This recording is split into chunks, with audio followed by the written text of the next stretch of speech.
What up, guys? So welcome back. We have a review, but real quick, some updates. Prelude our collaboration with Flagship. Our clay pomade, we're gonna go ahead and guarantee some stock until I think about midnight tonight, because basically we've been running on our last stretch of jars for the past few days, but we went ahead and give you guys like chance to kind of like purchase it if you want. And so midnight tonight is basically as far as we can guarantee it. After that, we're basically going to wrap it up and call it done. And so thank you everyone for the support. And then also we have the Pomp t-shirts. So I worked with my designer that I worked with for the base pomade. And so we kind of brought back the design, changed a few things, and really just decided, hey, let's go ahead and make it a shirt. And yes, it's now available again. Decided not to increase the price. I'm gonna always keep it at 25 bucks, free shipping, and yeah. So today we'll be looking at Tough and Tumble number 3 black, which is like a black clay pomade. In theory, it's pretty damn cool. I mean, for especially someone like me who wants like a neutral look and can't really obtain that with a non-black hair product, I now have a black clay product, and we'll go ahead and see like how it performs. This is still a water-based pomade, still lab cooked, and so we'll see how it performs in comparison to some of the other clays we've seen both from the lab and from the home brewers. And go ahead and start off by looking at the jar. So this is the jar right here. This is Tough and Tumble. Where's that label? See, it's so hard because it's all black, which looks really cool, but just makes it a little hard for this video specifically.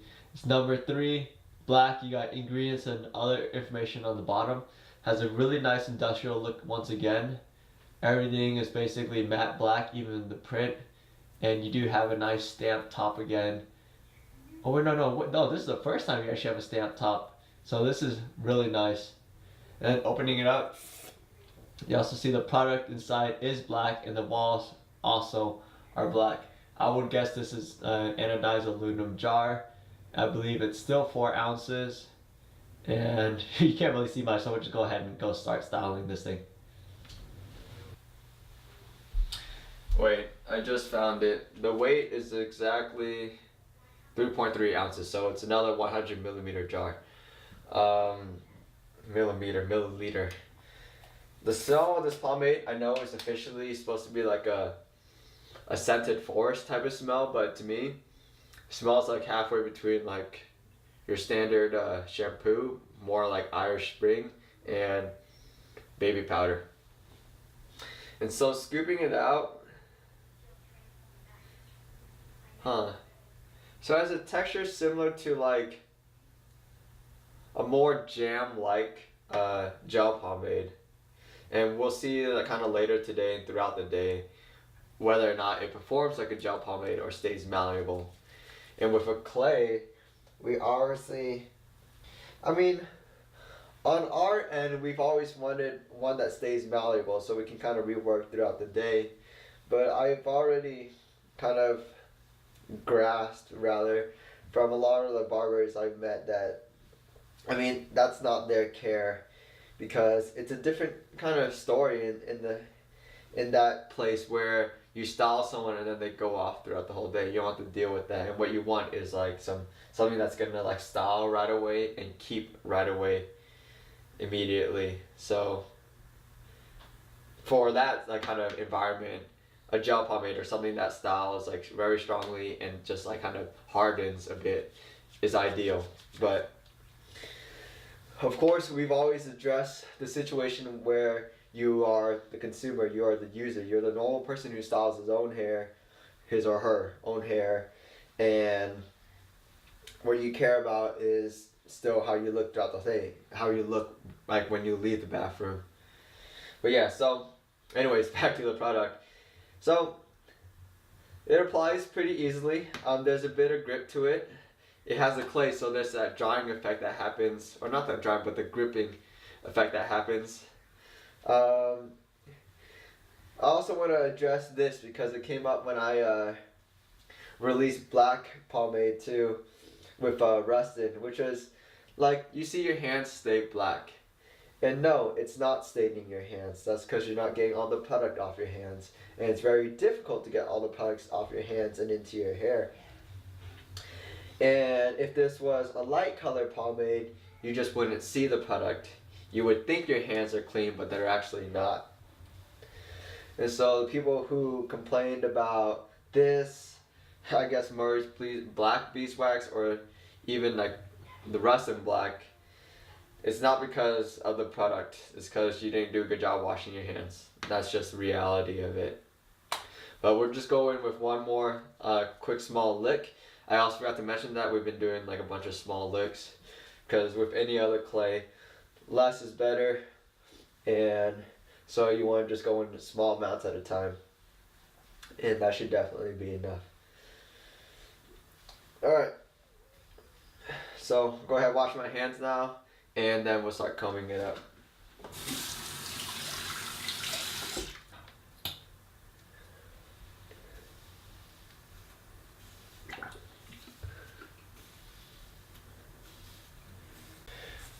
So combing it through isn't hard at all, but you can definitely see the effect of this as a gel pomade.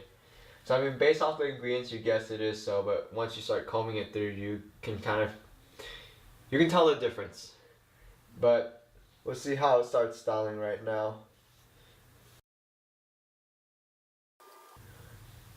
Alright, so this is about what we can get. And like, yes, it looks good. My main concern is how long it'll last. And so I did have to add a little bit more product, because with many other gel pomades, and especially in this situation where I'm styling and reviewing and recording at the same time, I can't move at a quick pace, and so I take longer with things.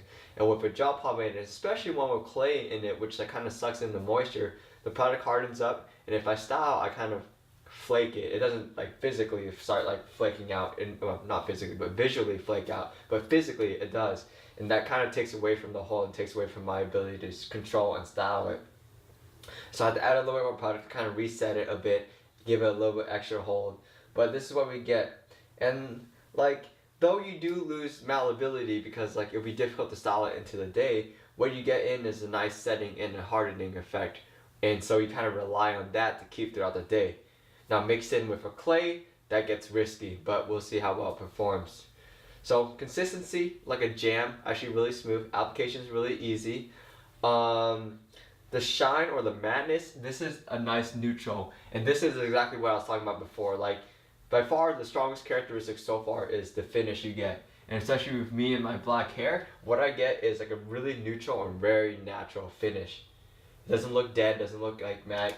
Because even with a neutral product that is a light colored product, I still get that matte effect. And this is a really nice like finishing in terms of like the neutral, a balance between shine and matte and the black color. Really good for black hair.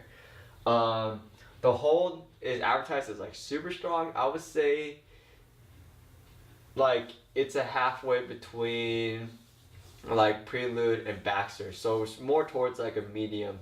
Like Laterite cement and Prelude, both are water-based clays. I mean, completely different though. Laterite cement is still a gel pomade like this, so more comparable to Laterite cement, I guess. This is significantly less hold. It's a much lighter product, and at the same time, it's less like it's not as harsh on the hair, because Laterite cement fucking just kills your hair. This one feels a lot lighter, but actually still has comparable hold. So like a medium with like a very, very lightweight. So nice, convenient. And texture, it does a good job with texture. It's alright, it's not bad. You get actually pretty good like coarse texture, which looks nice. And we'll see how well it survives throughout the whole day. So be back in a few hours and we'll talk then.